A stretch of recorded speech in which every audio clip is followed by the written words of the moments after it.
6 threes in the victory with 5 assists and 7 rebounds. The discussions between you and Draymond to put Looney in the starting lineup, beginning even as early as like towards the end of Game 5 on the bench. I mean, do you remember that discussion taking place, and what ultimately made you guys green light that it should be Looney as the 5th starter? It was a feeling in terms of, like, we don't know that I ain't have advanced analytics on in front of me or like numbers and all that. Just a feel in terms of how the series had changed after Steven Adams came back in Game 4 or Game 3, and then his impact in Game 4 and 5. That we needed to start with some size, kind of counter that, knowing we could figure out the offensive end and get to some different patterns and make the adjustments on that end of the floor. But it would give us a chance to take that physicality that they were coming at us with, get off to a better start defensively, and settle into the game. We finally won the first quarter. And then obviously Loon was unreal in the second half with his presence, his rebounding, and the way he impacted the game. So it's just a testament to like our experience in terms of the feel on the court, knowing that the series changed dramatically, like, from one game to the next, and we needed to make that adjustment. Steph, you see Clay going off into Game 6. You have a big fourth quarter. Does it all feel right with the world when Clay is in the Game 6 playing well? It absolutely does. From the first shot he hit, it was like this is what he's been looking forward to since he got hurt back in the 19 finals. So it's a different joy. It's a different energy when you see him getting off, especially in front of our home crowd. And it's just fun to watch. I think we can obviously continue to play better. I think you say all's right in the world. We won and we figured it out. We showed our competitiveness and our know-how to win down the stretch, but we can continue to build on this as we look forward to the next round, no matter who we play. So not lost in this journey is the fact that we're still trying to peak at the right time as a team that's going through this for the first time together. So it's an exciting time to get past this series and look forward to what's coming next. Steph, with 70 rebounds and the way that Looney and Wiggins crashing the offensive glass, how important was that when shots weren't falling for a stretch, that you got all those extra opportunities and it made a difference late? All three of those guys, obviously 22, 15, 11, me and Clay with 15 combined. Like, we remember how it felt in Game 5 when we lost possession game by a mile, and for us to even overcome 17 turnovers with playing pretty solid defense, even though Brooks and Bain had a good game, like we still made them work for it. And then on misses, we were able to get rebounds, got extra possessions on the offensive glass, and we took advantage of it. And it kept us in the game until that fourth quarter run when we kind of went for the jugular. So great adjustment from a mindset and approach perspective, knowing how dominant they were in Game 5. We said it was going to show a lot about who we are tonight, and we answered the call.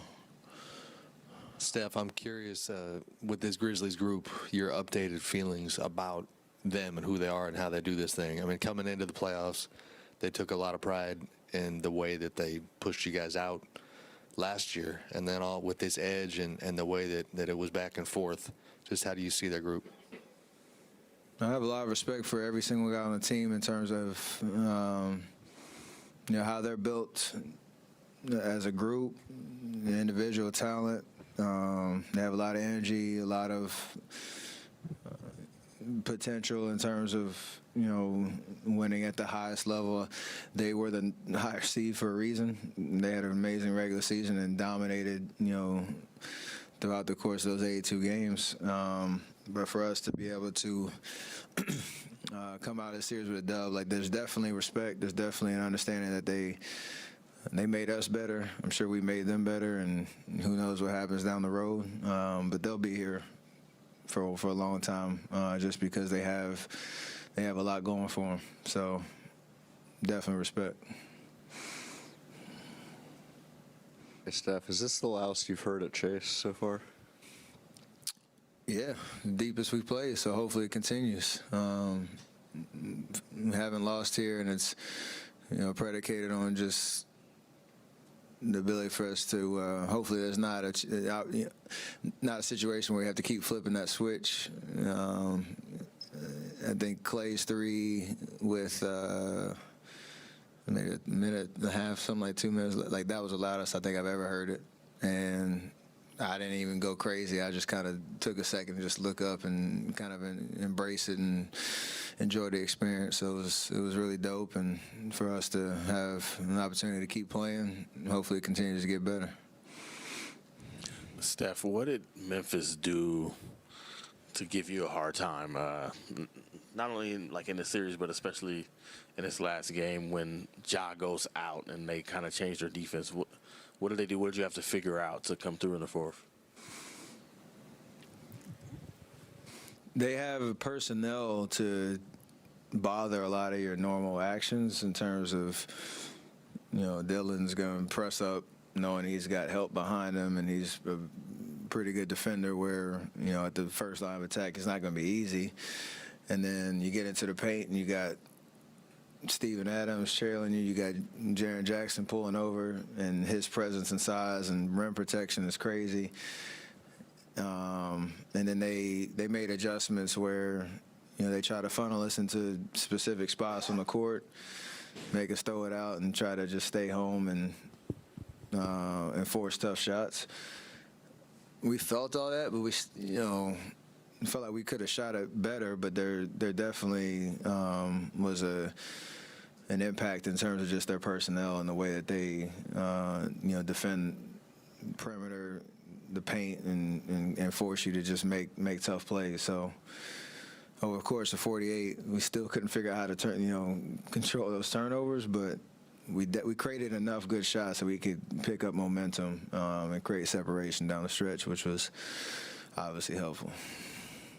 This team has been through a lot over the last couple of years, but how does it feel to be back in the Western Conference Finals?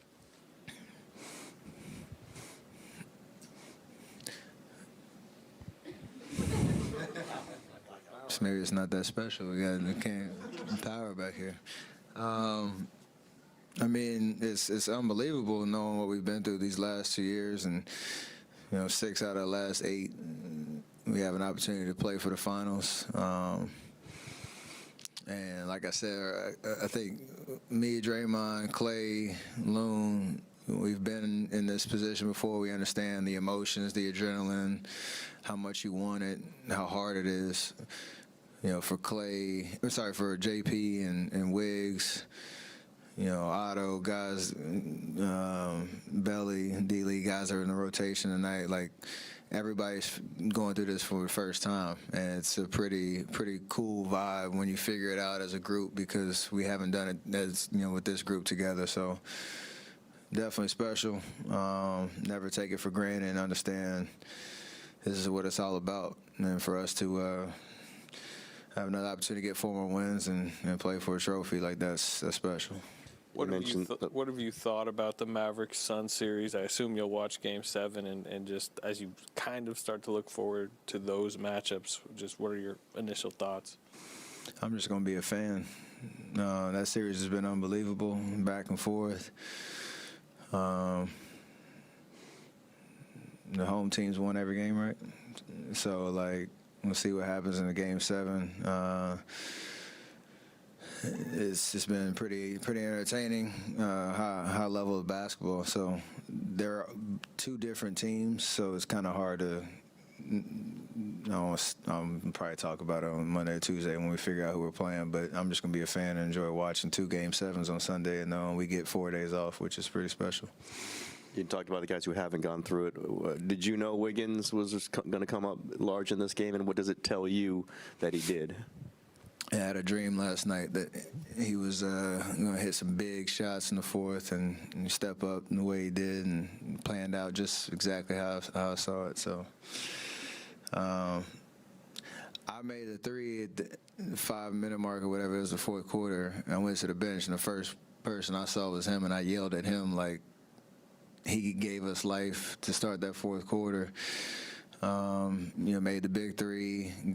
I think he hit a tough, end the shot clock, 2 that kept the momentum, got the steal, the dunk, and then he got that 3,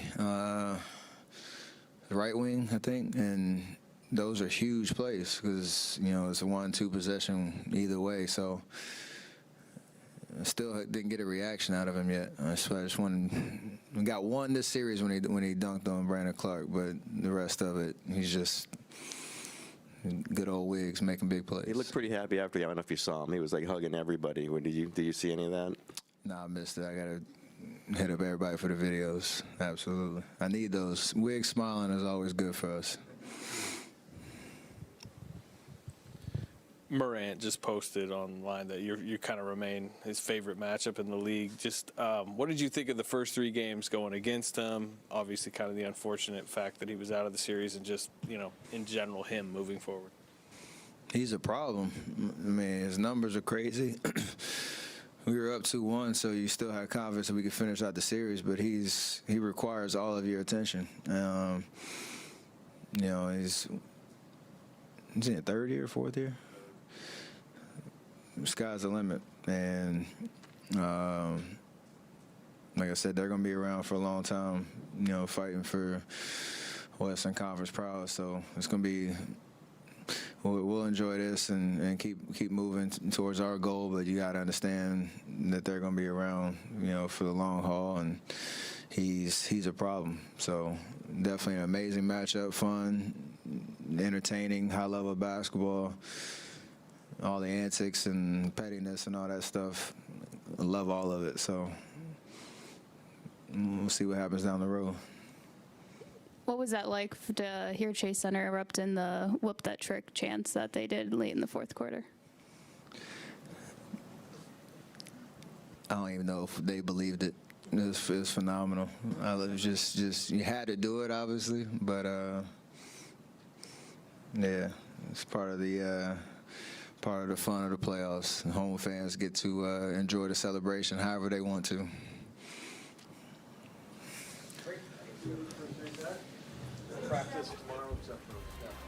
Steph Curry and